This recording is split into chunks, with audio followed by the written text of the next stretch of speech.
Bonjour à toutes, bonjour à tous, bienvenue sur le plateau d'Al Janoubia TV, bienvenue dans l'émission L'Entretien. Alors aujourd'hui on va parler environnement. Cette question, on entend ce mot environnement, la lutte pour l'environnement partout, dans tous les médias aujourd'hui, mais qu'est-ce que c'est que vraiment cette lutte pour préserver l'environnement? Qui en sont les acteurs?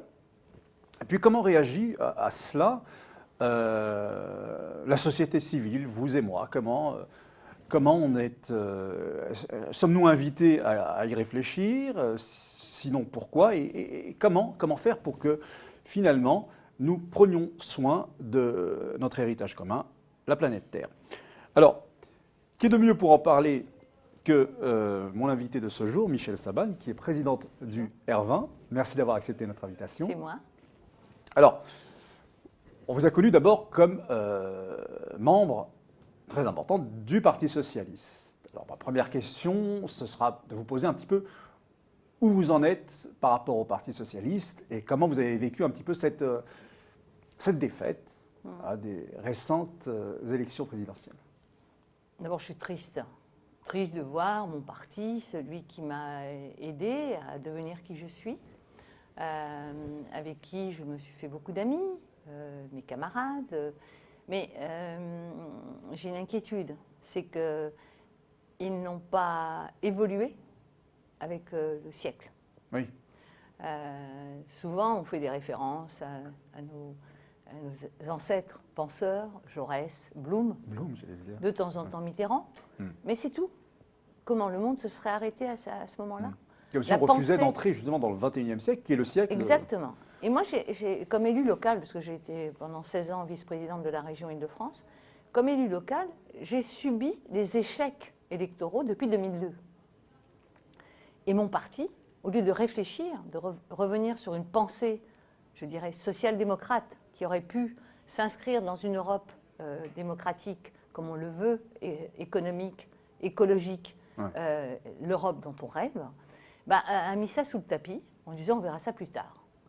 Il va y avoir telle élection, on ne peut pas débattre, il faut... Quelle erreur!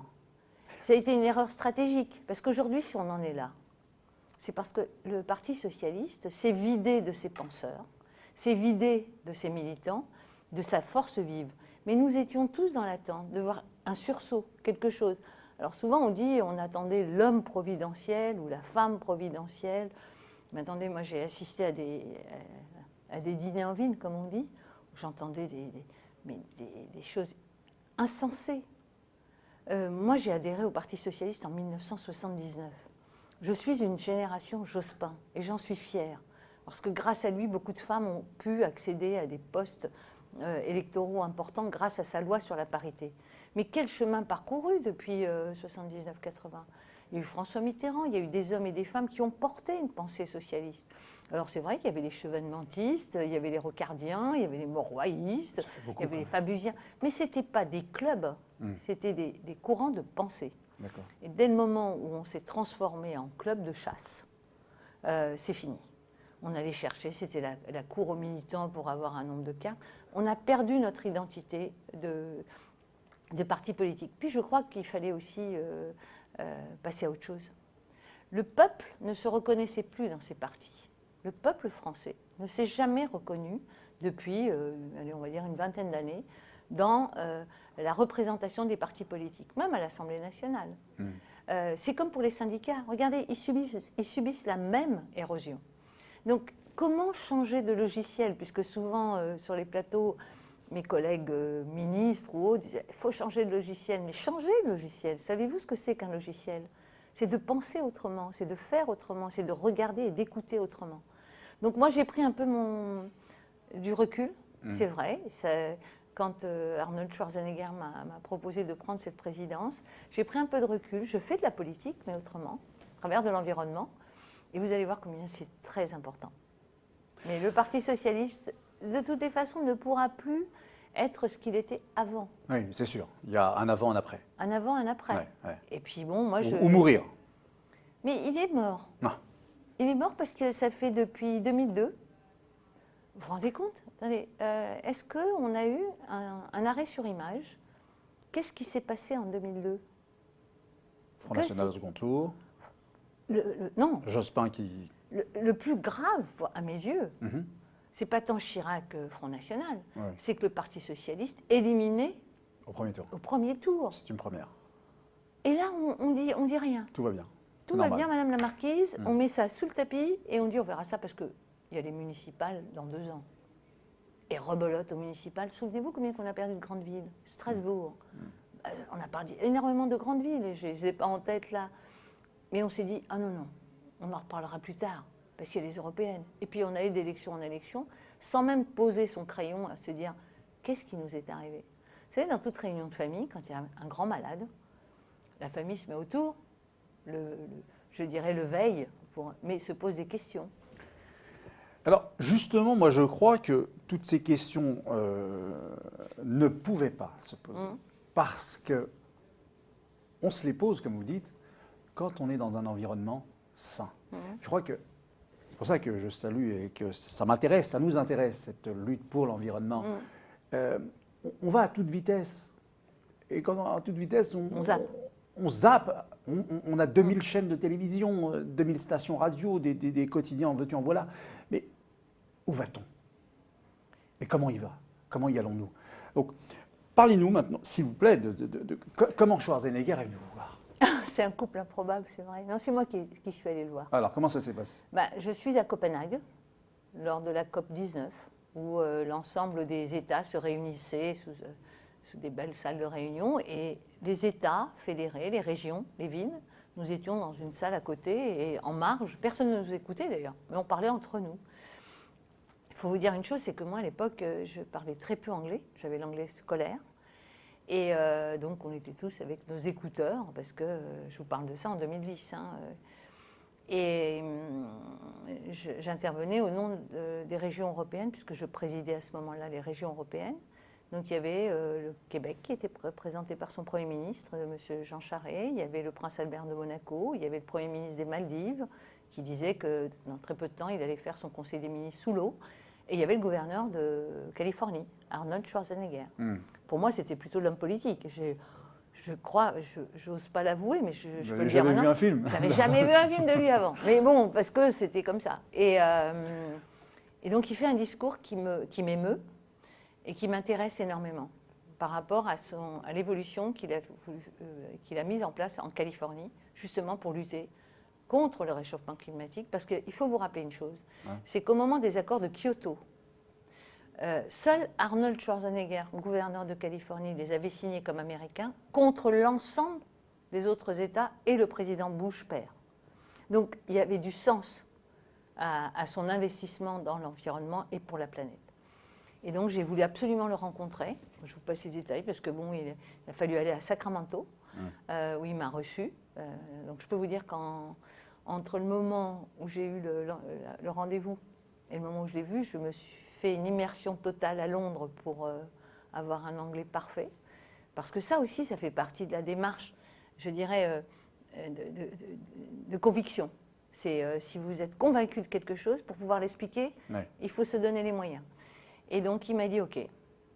Il m'a dit, mettez en place le processus, on verra. Moi, je veux bien prendre le leadership de ça.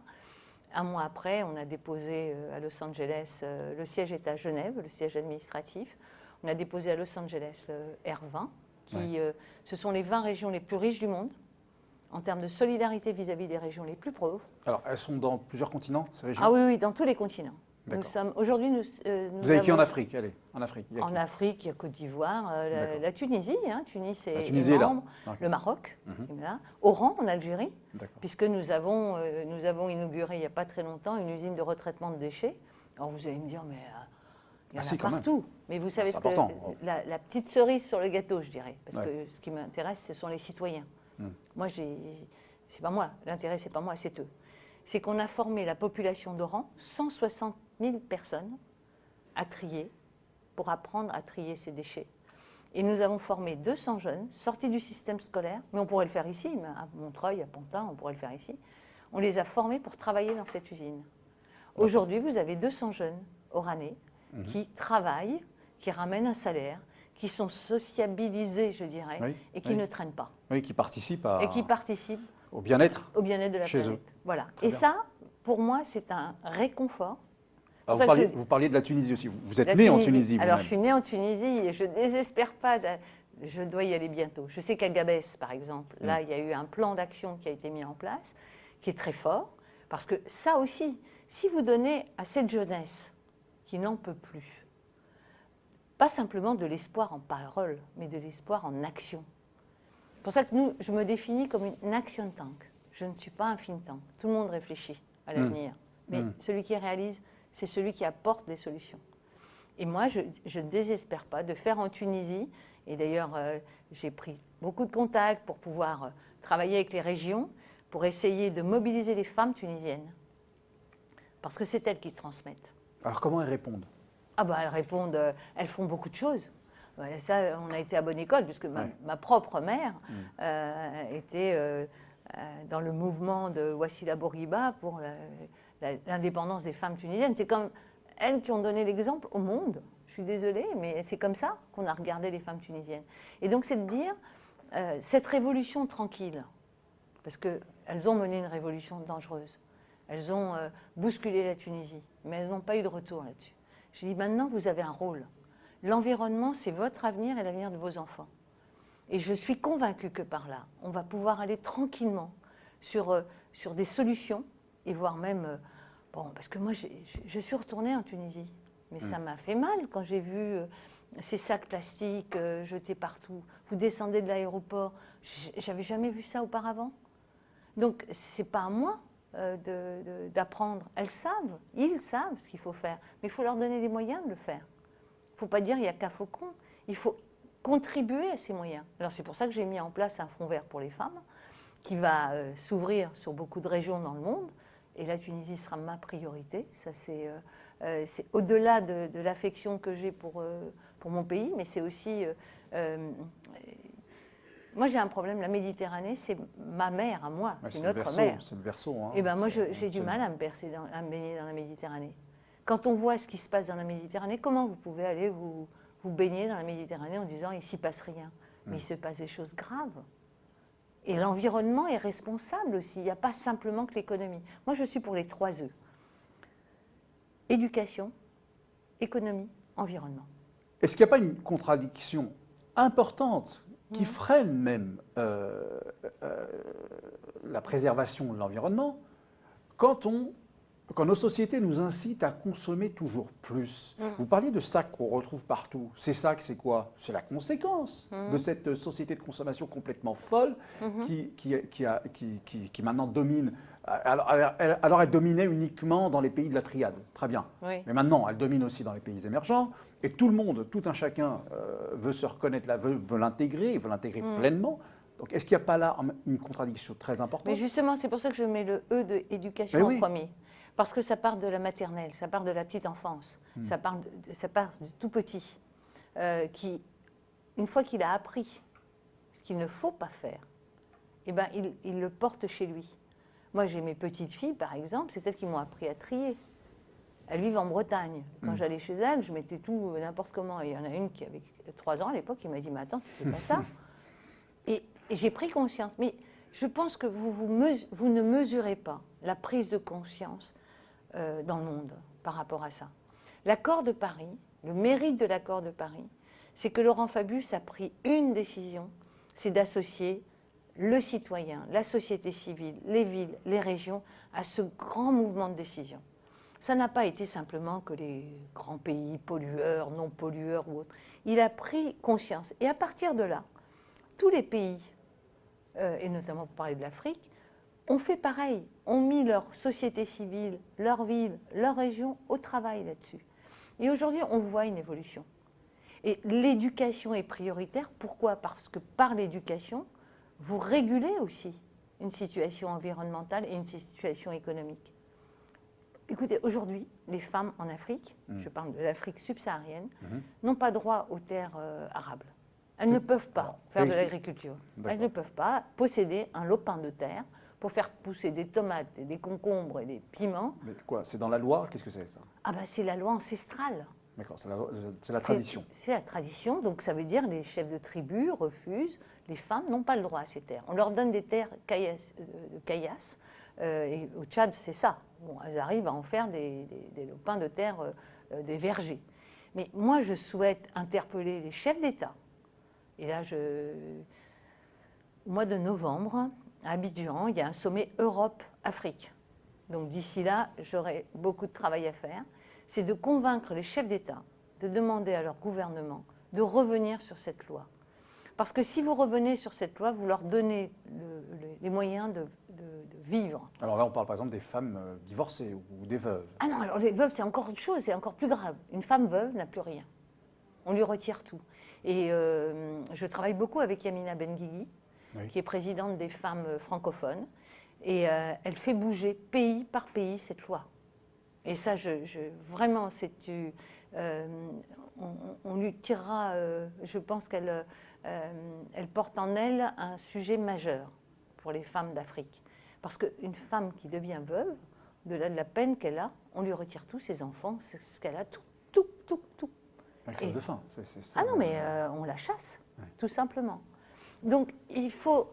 Alors, moi, j'ai envie de dire, bien sûr, les traditions, les coutumes, les religions, je respecte tout ça. Et il faut les respecter, parce que c'est la transmission. Et par contre, il faut évoluer. Et tout à l'heure, on parlait d'Internet, la façon dont les choses vont très, très vite. Je voudrais vous citer Michel Rocard, puisque, bon, ça a été quand même un de mes tuteurs. Michel Rocard, en 93, quand la gauche avait tout perdu à ce moment-là, les élections législatives, ça a été un petit tsunami, mais un tsunami quand même. Je le vois avec quelques journalistes, avec des comment on appelle ça, vous savez, pour les micros, tout ça. Et puis, beaucoup de monde autour de lui. Je me suis intéressée, j'ai dit, tiens, qu'est-ce qu'il raconte d'intéressant? Parce que, il était en train d'expliquer, en 93, qu'au moment où vous posez la question à un homme politique, une femme politique, un homme politique, vous lui dites, je ne sais pas, que pensez-vous de la situation économique au Guatemala? Le temps qu'il enregistre la question et qu'il vous réponde, c'est que déjà, c'est sur l'ensemble des réseaux.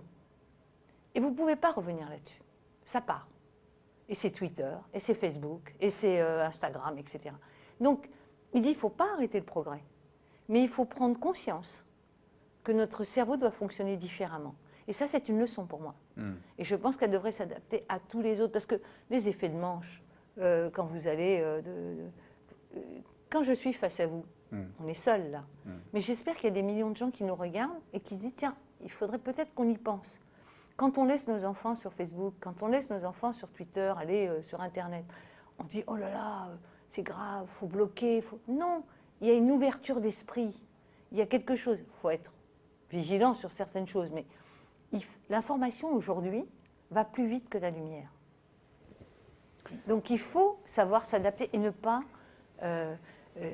comment on dit, arrêter le progrès. De toutes les façons... Non, mais de toute façon, le progrès continuera. Mais ce que vous faites là, avec vos chaînes, c'est essentiel. Je vais vous dire pourquoi. Parce qu'on parlait d'éducation. Mais ça passe par vous, l'éducation. Aussi. Elle passe surtout par vous. Parce que je pense à ces femmes qui sont chez elles, qui ne savent pas se servir d'Internet ou autre. Mais la télévision, elles regardent. Et là, ça peut être intéressant. Mais par exemple, vous avez... Revenons au d'éducation. Oui. Pour ce qui est de la France, par exemple, je trouve qu'il y a encore, alors je demande votre avis, il y a encore trop de collèges, de lycées qui ne forment pas assez, parfois même pas du tout, les élèves en prenant en compte l'environnement du lieu même où est situé leur établissement. C'est-à-dire, s'il est situé à la montagne, c'est comme s'il était situé à Paris, parce que on a exactement le même programme, on va dans la même direction. Il y a peu de classes, par exemple, dans des collèges ou des lycées franciliens qui, par exemple, allez, une idée comme ça, qui vont faire une fois par semaine, un cours au bord de la Seine ou sur une péniche, pour prendre en compte l'environnement dans lequel ils évoluent. Je pense... Donc, oui, vous n'avez pas tort. Je trouve que c'est même très intéressant ce que vous dites. Mais moi, pour avoir... Alors, c'est pas cher, ça, à faire. Enfin, mais c'est pas une question de coût. Alors, c'est quoi? C'est pas une question de coût. Je crois que... moi, j'étais favorable pour une décentralisation de l'éducation nationale. mais vraiment Oui, ça décentralisé. passe Et je ne sais pas si vous vous souvenez, mais le pauvre, il en avait pris plein la tête à l'époque, c'était Claude Allègre, Oui. quand il disait il faut dégraisser le mammouth. Mm. Mais il l'a dit maladroitement, certes, mais c'est tellement juste. Mm. Regardez, les régions ont hérité, par exemple, du personnel dans les lycées, d'entretien, et pas les profs, pas les élèves. Donc vous ne gérez pas le programme, c'est géré de la rue de Grenelle. Mm. Comment voulez-vous parler des questions de la montagne quand vous êtes rue de Grenelle? Ça, je suis entièrement d'accord avec voilà. vous. Alors le E en fait quoi? Mais je pense, moi, que l'Internet Ouais. contribue aussi à ce E de l'éducation, énormément. Et je me félicite d'ailleurs parce que je me dis, on va peut-être y arriver à cette décentralisation. Mm. Parce qu'il faut décentraliser pour être au plus près des acteurs. Parce que c'est eux qui font la France. Hein. C'est eux qui font. C'est l'homme et la femme qui fait le monde. Hein. Mm. C'est pas la planète. Vous savez, rassurez-vous, elle ne succombera pas à ça. Mais c'est l'humanité qui va succomber. Oui. Cette planète, elle, c'était Laurent Fabius qui disait, il n'y a pas de plan B, il n'y a pas de planète B. Ouais, oui, d'accord. C'est nous qui passerons. C'est nous, c'est tout. Donc c'est l'homme vis-à-vis de lui-même, quoi. Mm. Et moi, je pense que, pour le coup, le progrès est intéressant là-dessus. Mais je prône une décentralisation beaucoup plus forte pour en tous les cas, les lycées, les collèges, etc. Parce que c'est vrai, quand vous êtes rue de Grenelle, vous ne pouvez pas savoir ce qui se passe. Je suis complètement d'accord. Au bord de la Méditerranée. Mais là, vous favorisez la régionalisation. Oui. Comme les Corses, comme les Basques, Alors c'est peut-être ça comme qui fait les peur. Bretons. Mais non, mais moi, il ne faut pas avoir peur de ça. Franchement, il ne faut pas avoir peur de ça. Il faut savoir, il faut que la République compose avec ses différences. Parce que c'est tout de même assez triste, je trouve, Michel Saban, que nos élèves, par exemple, de telle ou telle région, ne connaissent pas le nom des arbres qui poussent dans cette région, ne connaissent pas le nom des oiseaux, des fleurs. Oui, mais ça part de là, une véritable éducation aussi, où je vis, où je suis. Quoi. Ah bah ça, c'est le b.a.-ba. Pour moi, c'est le b.a.-ba. Mais vous savez, avant, vous êtes trop jeune. Je vous parle d'un temps que les moins de 20 ans ne peuvent pas connaître. C'est que nous avions de l'instruction civique. Et dans l'instruction civique, on parlait de ça. Je ne vais pas vous dire il faut revenir à l'instruction civique. Il y a mieux. Il y a mieux. Il y a des CDI aujourd'hui, vous allez sur Internet, vous avez des bouquins. Mais je pense qu'il y a des choses qui se font. Je reste positive là-dessus. Mais moi, quand je dis les 3 E, je ne les sépare pas. D'accord. Et parce que si l'économie n'est pas là, vous n'avez pas d'environnement. Puis il y a un sujet qui touche énormément à l'environnement, c'est la désertification. Alors la désertification, quand nous avons une Française qui siège à l'ONU, qui est directrice de la désertification, qui a fait un rapport, elle s'appelle Monique Barbu, qui est un rapport très intéressant.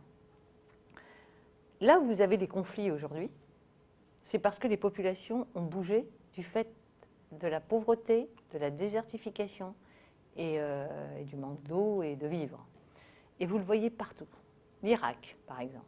La désertification s'est opérée, la population est descendue sur la Syrie, a déstabilisé la Syrie, et à partir de là, on connaît la situation aujourd'hui, et j'espère que, au moins pour les populations, que l'issue sera rapide. Et vous avez pareil au Mali. La désertification des pays, le Soudan, l'Érythrée, est montée sur le Mali.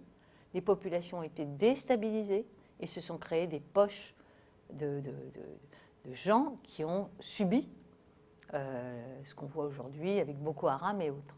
Donc la désertification, dans le cadre de l'environnement, est quelque chose d'essentiel. Et moi, je vais vous faire passer ce rapport qui est très intéressant. Il y a une bande rouge, comme ça, qui passe. Et elle nous dit, à chaque fois que les populations, parce que ce n'est pas 30 personnes, ce n'est pas 300 personnes, ce sont des millions de personnes qui migrent vers le nord pour essayer de manger, pour essayer de vivre. Oui. Et à partir de là, elles déstabilisent les pays où elles arrivent. Et ces pays-là, en cascade, se déstabilisent aussi. Donc ça, c'est quelque chose de très important. Et moi, je suis contente que le G20, notamment, va parler des situations au Mali, en Syrie et autres, mais pose la question de l'environnement et la désertification au cœur de... C'est pour ça que je ne désespère pas sur M. Trump. Qu'il revienne, vous voulez dire, sur... Je ne sais pas s'il va revenir. De toute façon, c'est un homme qui a pris cette décision. On le voit bien. Au niveau des États-Unis, c'est un homme. Mais pas n'importe lequel. C'est quand même le président de la première puissance. Mais il est élu pour 4 ans. Oui. C'est ça l'espoir, quoi. Il faut penser à Enfin, tout c'est ça. réaliste de dire ça aussi. Il faut anticiper. Se dire, bon, de toutes les façons, l'accord de Paris se mettra en application en 2020. Ouais. Bon, d'ici 2020, il y aura d'autres élections aux États-Unis. Et c'est pour ça que moi, je soutiens parfaitement ce que fait M.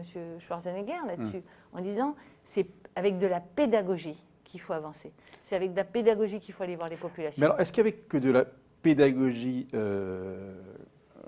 vis-à-vis des populations, justement, qu'on a éduquées à consommer toujours plus, vous pensez vraiment que... Enfin, quel sera ce discours, à votre avis, qui pourra inviter de manière vraiment avec des résultats les jeunes et les moins jeunes à consommer autrement? Parce que, effectivement, alors, pardon, juste je termine, effectivement, ça réussit auprès d'une certaine élite qui change ses habitudes de consommation. Mais sur l'ensemble des populations, ce n'est pas le cas. Ben moi, je ne désespère pas, franchement, je vous le dis. Ouais. Parce que d'abord, j'ai une confiance en l'être humain qui dépasse vraiment. Parce qu'il n'y a rien de plus beau. L'être humain, il est capable, du meilleur, mais du pire aussi. Oui, et c'est dans le pire qu'il est le meilleur, des fois. Et moi, je ne désespère pas parce que d'abord, je suis quelqu'un de très optimiste. Et puis, je veux vraiment que cette prise de conscience, elle se fasse par l'individu lui-même. Ça n'a jamais marché quand vous dites à quelqu'un « tu fais ça ». Jamais. Parce que même bébé, même petit, il dit « ah non, si on me dit de le faire, je vais faire le contraire ». Je fais l'inverse. Hein. Voilà. Moi, je vous ai évoqué ce fonds vert pour les femmes. Alors vous allez me dire, c'est bien, c'est un fonds de plus. Non, ce n'est pas qu'un fonds vert.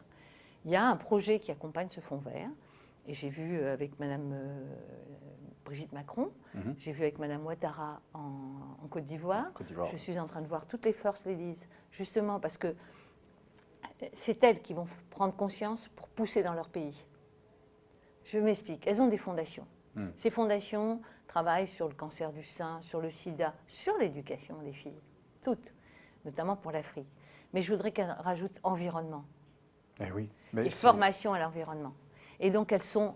Je peux vous dire que je reçois un accueil, là, la première dame du Mali, qui attend d'ailleurs de me recevoir, j'ai reçu un accueil, c'est cette confiance que j'ai, c'est parce que j'ai eu cette discussion. Et donc nous mettons en place ce qu'on appelle, on va dire, un last mile, le dernier kilomètre. Bon, c'est un container rénové avec du solaire au-dessus qui permet d'apporter de l'eau, de l'électricité, de la Wi-Fi, donner les moyens à ces femmes de vendre leur agriculture. Et alors vous allez me dire, c'est bien, non, il y a autre chose, il y a de la formation. Il faut former ces femmes à gérer un compte. Parce qu'aujourd'hui, de quoi souffrent les pays? Il y a beaucoup d'économies souterraines. Cette économie-là, elle est au détriment des populations. Donc si vous formez ces filles, ces femmes, à gérer un compte, à savoir comment on dépense, comment on organise un stock, mais dans un village, un élément comme ça, c'est du bonheur. Mais vous pouvez organiser... Ça fait renaître et ça redonne du sens. Donc moi, franchement, je suis très, très positive là-dessus. D'abord, j'espère beaucoup et j'espère en poser quelques-uns en Tunisie. Et notamment, je vais voir ça du côté de Gabès. Parce que j'ai bien suivi la révolution des jasmins qui a commencé dans le sud de la Tunisie. Mais la Tunisie a une... Moi, je pense que l'Afrique, et l'Afrique du Nord et la Tunisie, il y a de l'or souterrain par les richesses solaires, de l'eau, etc. Et pour moi, les femmes, c'est l'or rose de l'Afrique. Donc, je vais essayer de pousser avec elles. Merci, Michèle Savane. C'est moi qui vous remercie. Eh bien, voilà, donc, sur ces mots d'espoir, je vous dis à bientôt pour un nouvel entretien sur Al Janoubia TV. Au revoir.